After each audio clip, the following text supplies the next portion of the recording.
ঠাকুর ভক্তগণ, শ্রী গোবিন্দর কৃপায়, শ্রী মাতা পিতার কৃপায় এই সুন্দর মানব দেহ মা একে একে দিনে চলে যাচ্ছে, একের পরে একের দিনে চলে যাচ্ছে। কিসের জন্য এসেছি আর এই ধরাধামে এসে কি করে যাচ্ছি? প্রত্যেকটি মানবে আমরা ঠাকুরের হাতে হাতে দিয়ে বলেছিলাম, হে গোবিন্দ তোমার নামে গুণাগুণে কীর্তনে ভিড় আর কিছুই করব না।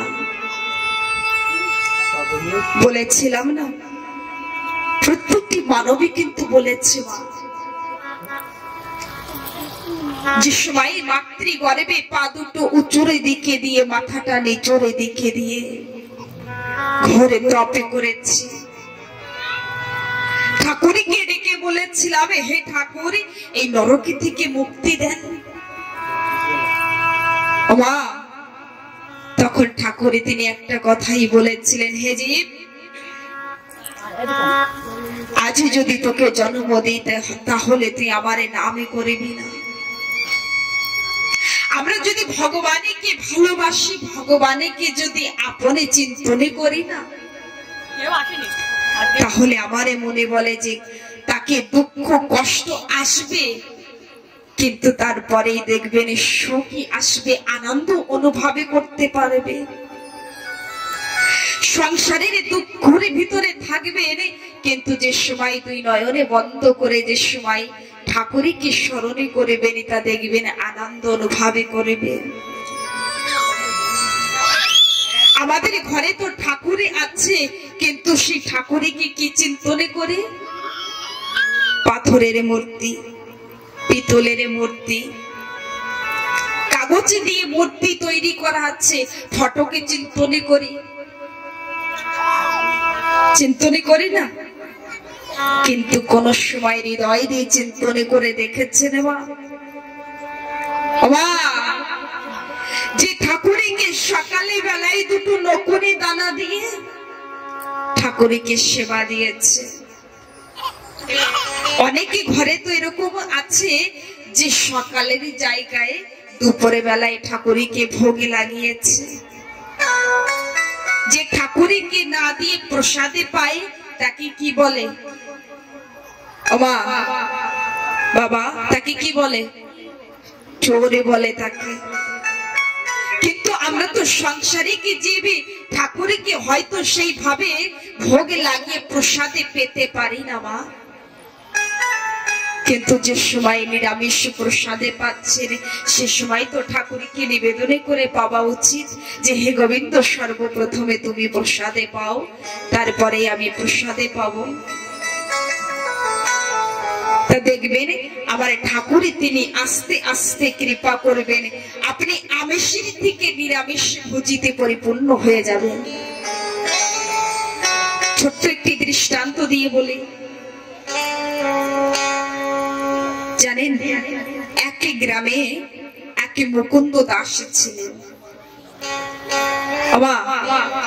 আর সেই মুকুন্দ দাসের একটি পুত্র সন্তান ছিল বাবা। মুকুন্দ দাস তিনি কি কর্ম করতেন? কবিরাজের কর্ম। আগের দিনে তো মা ডাক্তারের ছিল না।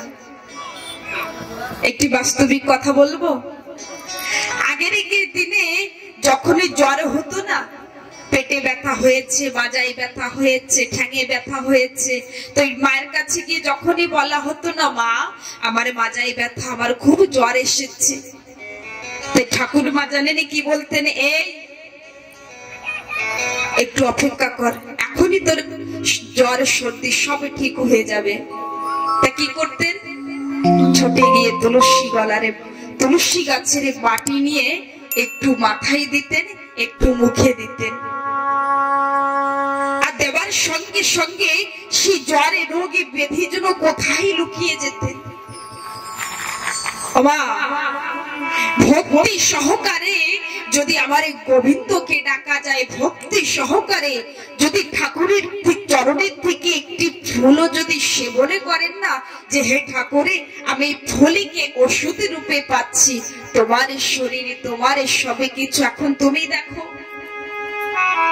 আমার মনে বলে না যে ওই ডাক্তারের দীপক ছাবড়ারের কাছে ওষুধের প্রয়োজন আছে, সরকারি হাসপাতালের ওষুধের প্রয়োজন আছে, আগে ভক্তি তো করে দেখেন, ঠাকুরকে আপনে তো চিন্তনে করে দেখেন। আর আমরা ঠাকুরকে ভালোবাসতে পারি না, একটু প্রণামে করে ঠাকুর আমার রোগ হয়েছে, ঠাকুরে আমার এই জীবনে দুঃখ আছে, সবই কিছু নিয়ে যাও, হে গোবিন্দ আমার এই জীবনে টাকা পয়সা নেই, আমাকে টাকা দাও।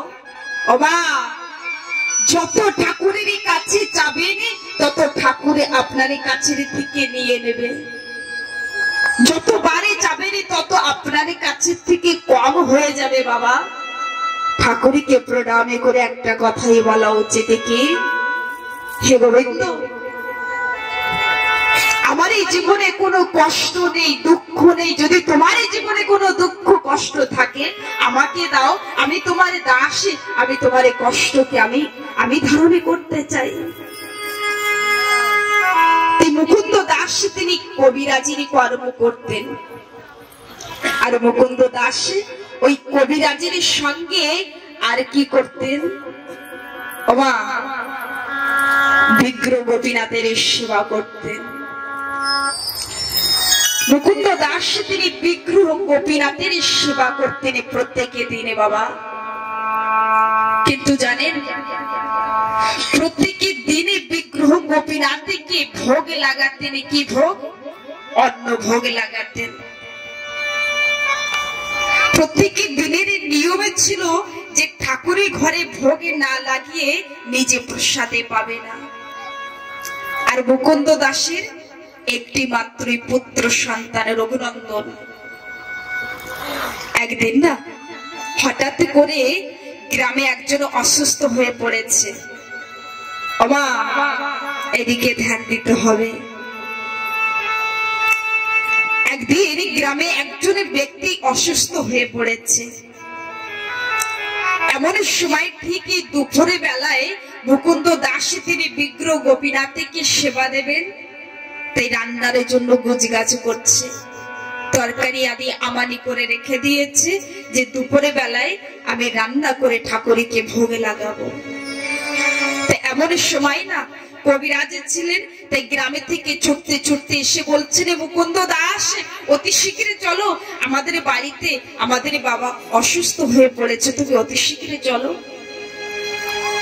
এই কথা বলে সে ব্যক্তি চলে গিয়েছেন বাড়িতে, বাবা অসুস্থ। এখন মুকুন্দ দাসের চিন্তায় পড়েছে। হে ঠাকুর ভক্তগণ, বারান্দারে পরে বসে বসে চোখে বন্ধ করে মুখ অন্ধকারে করে বসে আছে। এমন সময় পঞ্চম বৎসর কে রঘুনন্দন খেলাধুলা করে ছুটতে ছুটতে বাবার কাছে এসে বলছেন, বাবা আপনি এমন ভাবে কেন বসে আছেন, আপনার কোনো দুঃখ আছে, কষ্ট আছে, আমার কাছে বলেন। মুকুন্দ দাস তিনি বলছেন, বাবা আমার যে আজকের বড় বিপদে এসেছি, আমি এখনই কি করব কিছুই বুঝতে পারছি না। রঘুনন্দনে বলছেন, বাবা আমার কাছে বলেন না।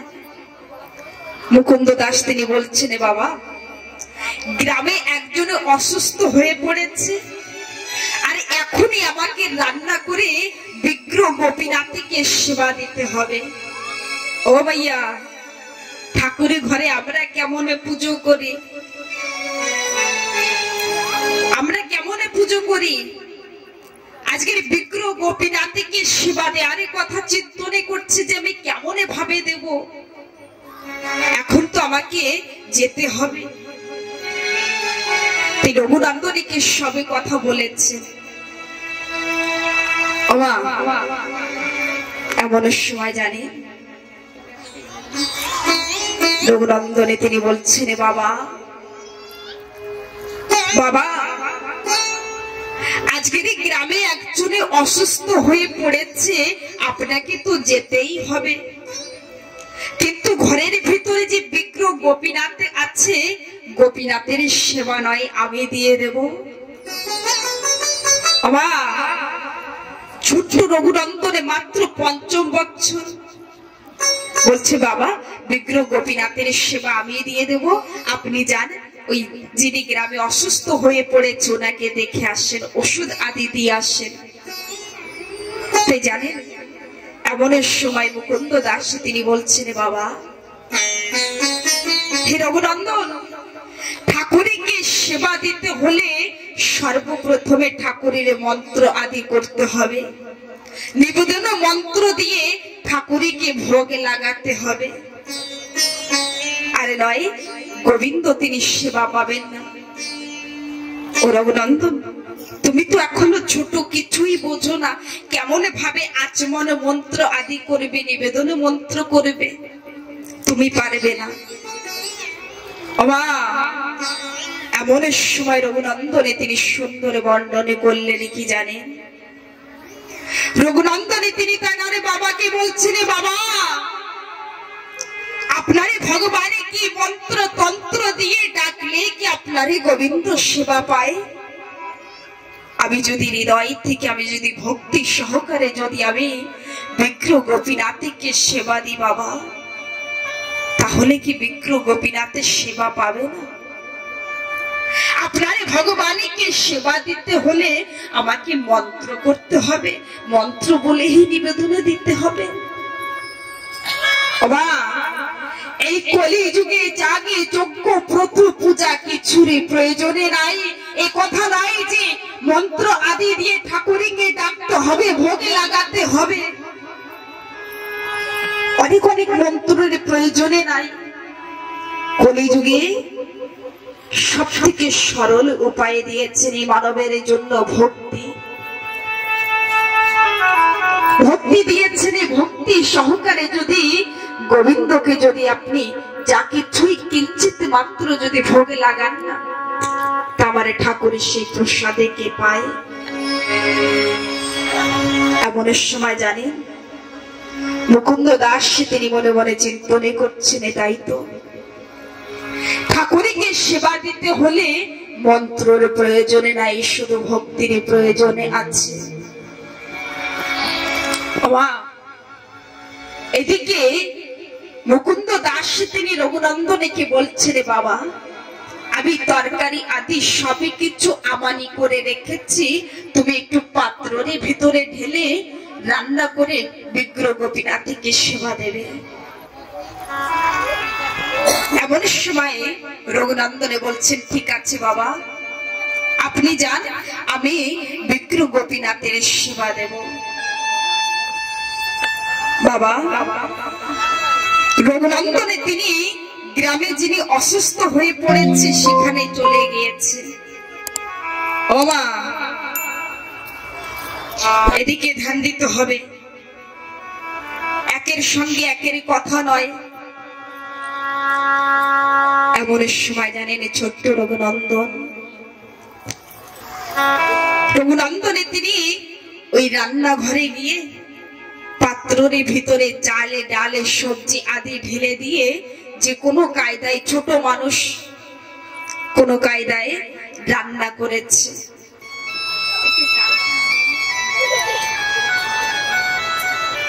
এমন সময় না একটি পাত্র নিয়ে আসছেন, একটি থালা, আর এই থালায় ওই ভোগে রেখে ঠাকুরের ঘরের ভিতরে প্রবেশ করেছে। ঠাকুরের ঘরের ভিতরে প্রবেশ করে বিগ্রহ গোপীনাথে তিনি বিরাজমানে আছেন। রঘুনন্দনে তিনি এই থালা রেখে ঠাকুরকে বলছেন, গোপীনাথ ও গোপীনাথ এসো প্রসাদে পাও, আমি তোমার জন্য প্রসাদে এনেছি। আজকের বাবা বাড়িতে নেই তো, তাই আমি তোমার জন্য প্রসাদে তৈরি করেছি, এসো প্রসাদে পাও। গোপীনাথ তিনি আজকের রঘুনন্দনে এমন করুণ সুরে ডাকছেন, গোপীনাথ এসো না প্রসাদে পাও। কিন্তু আমার ঠাকুরে তিনি আসছেন না। রঘুনন্দনে তিনি বলছেন যে গোপীনাথ, প্রত্যেকের দিনে বাবা তোমাকে ভোগে লাগায়, তুমি প্রসাদে পাও। আজকের আমি রান্না করেছি তাই তুমি প্রসাদে পাবে না, এসো না প্রসাদে পাও। বাবা ঠাকুরে তিনি আসছেন না। সন্মুখে বিগ্রহ গোপীনাথের আছে আর ওই ভোগের থালা। রঘুনন্দনে বসে ডাকছেন, এসো এসো গোপীনাথ, প্রসাদে কে পাও। আমি খুব কষ্ট করে রান্না করেছি, প্রসাদে পেয়ে নাও। ভগবানকে ভোগ লাগানোর সময়, ঠাকুরকে ভোগে লাগাবেন যে সময়, সে সময় শুধু মনকে একত্রিত করবেন, কোন তন্ত্র মন্ত্রের প্রয়োজনে নাই। এমন সময় উচ্চরে শুনে ডাকছেন, গোপীনাথ এসো না প্রসাদে পাও, আমি বসে আছি। ঠাকুরে তিনি আসছেন না। এমন সময় রঘুনন্দনের সন্তানের তিনি পিছনের দিকে তাকিয়ে দেখছেন যে দরজা খোলা আছে। মনে মনে চিন্তনে করছেন, ও আমি হয়তো দরজা দিতে ভুলে গিয়েছি, তাই তুমি প্রসাদে পাবে না। আমি দরজা লাগিয়ে দিচ্ছি। জানেন মা, ওই ছোট্ট রঘুনন্দন ছুটে গিয়ে দরজা লাগিয়ে আবারে বসেছে, আর দুই হাতে তুলে বলছেন, এসো এসো গোপীনাথ, প্রসাদে পেয়ে নাও, ঠান্ডা হয়ে যাচ্ছে, প্রসাদে পেয়ে নাও। ঠাকুরে তিনি আসছেন না। এমন সময় না রঘুনন্দনে মনে মনে চিন্তনে করছেন, প্রত্যেকের দিনে বাবা ভোগে লাগায়, কিন্তু আজকের কেন আসছে না? আমি হয়তো সেইভাবে ডাকতে পারছি না, ডাকারের মতনে ডাকতে পারছি না। জানেন, এমন সময় করুণে শুনে বলছেন, এসো গোপীনাথ, ও গোপীনাথ আমি বসে আছি, তুমি এসো প্রসাদে পাও না। আমি ছোট মানুষ, তোমাকে ডাকতে পারছি না, তাই তুমি আসবে না। জানেন, ঠাকুরই তখনও আসেননি।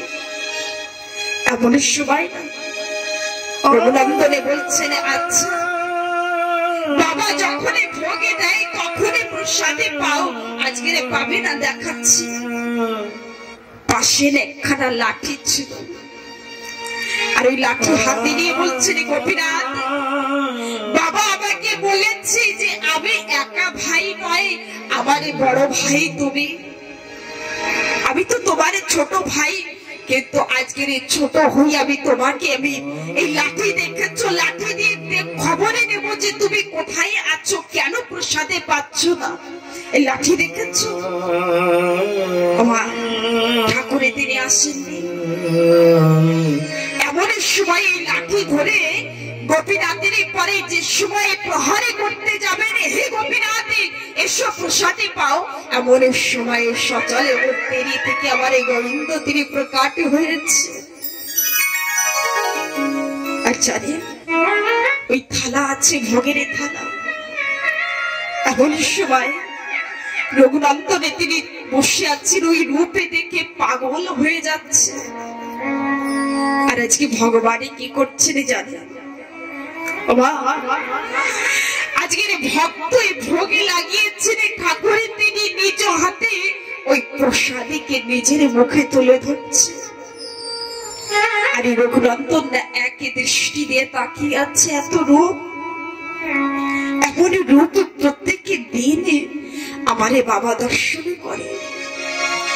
আমি এতদিন ধরে কি করেছি, আমি এতদিন ধরে খেলাধুলার ভিতরে আমি আমার সময় দিয়েছি, এই অপূর্ব রূপে আমি দর্শন করতে পারি নাই।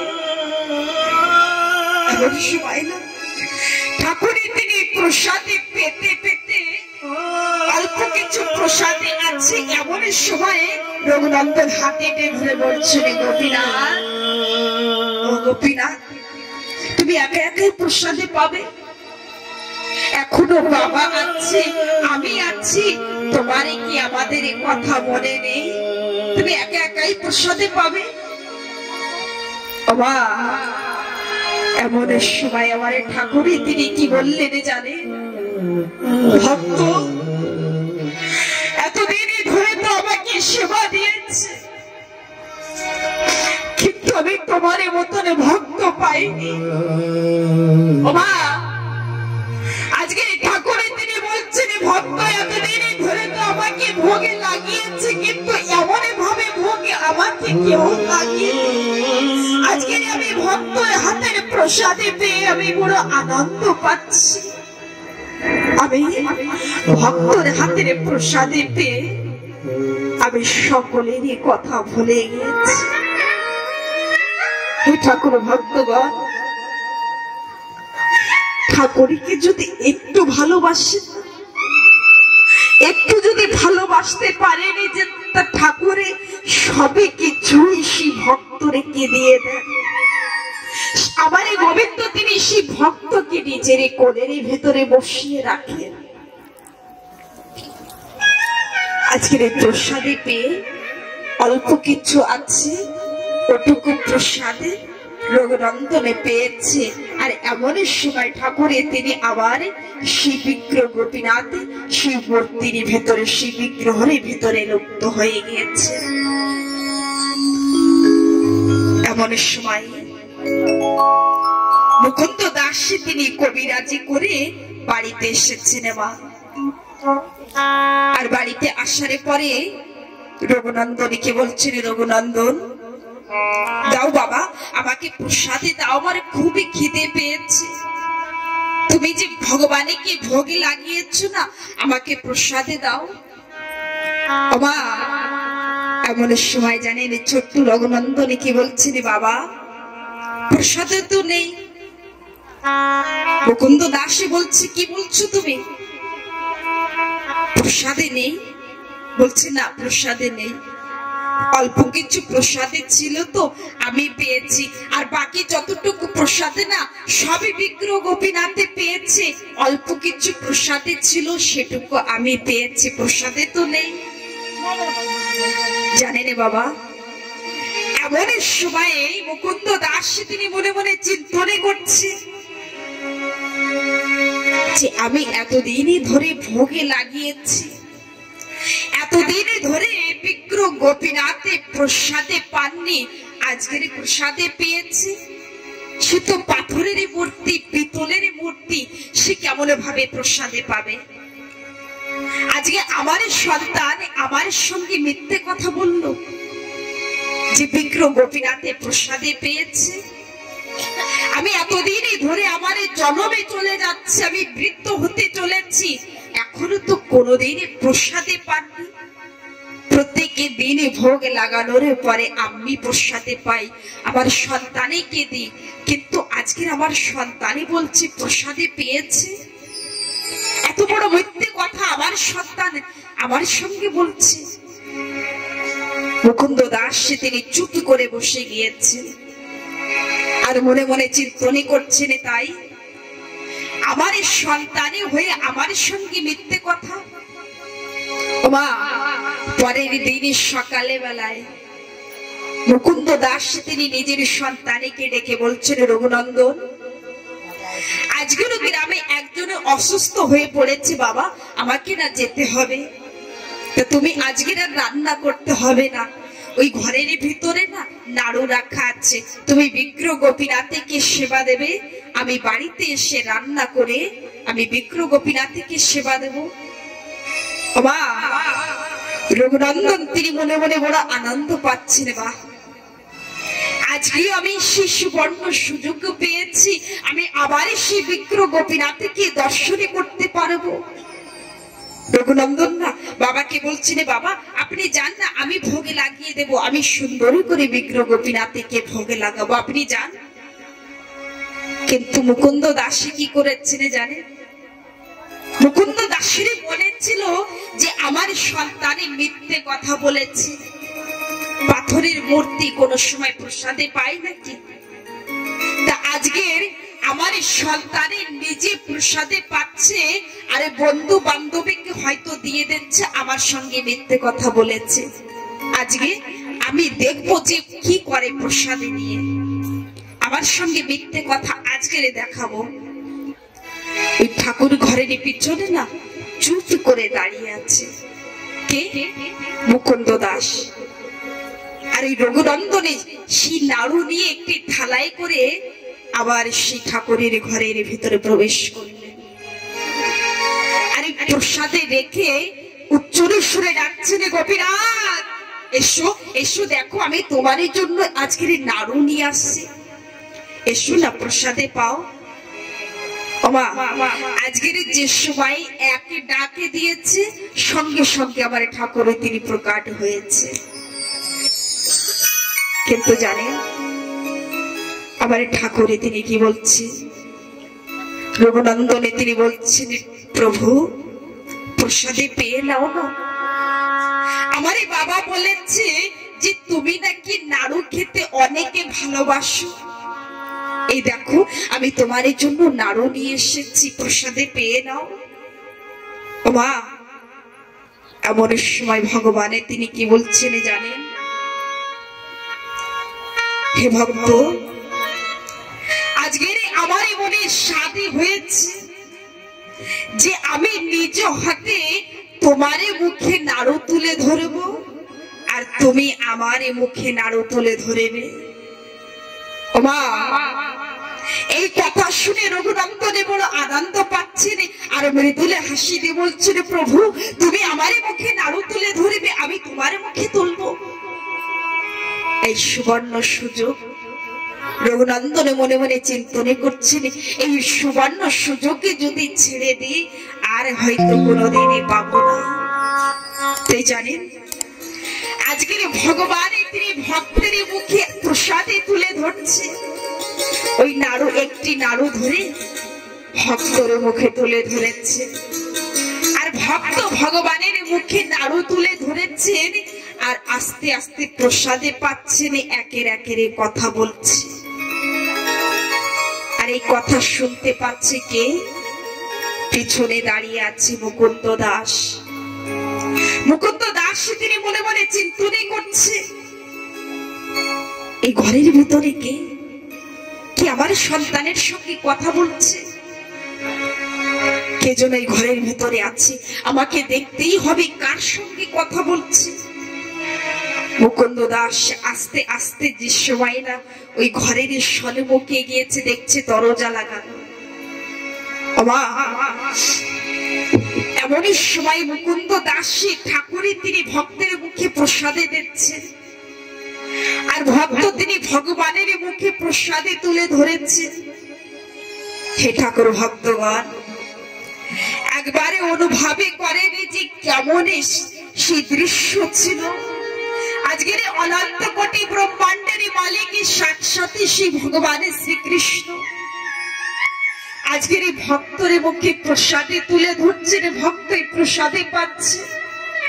এমন সময় জানে মুকুন্দ দাস ছুটে গিয়ে ওই দরজা যে সময় না ধাক্কা দিয়ে খুলেছেন, এমন সময় ভগবানের তিনি দেখেছেন যে আমি ভক্তের মুখে প্রসাদে দিয়েছি আর কে যেন প্রবেশ করেছেন, সঙ্গে সঙ্গে আমার ঠাকুরের তিনি সেখান থেকে লুপ্ত হয়ে গিয়েছে।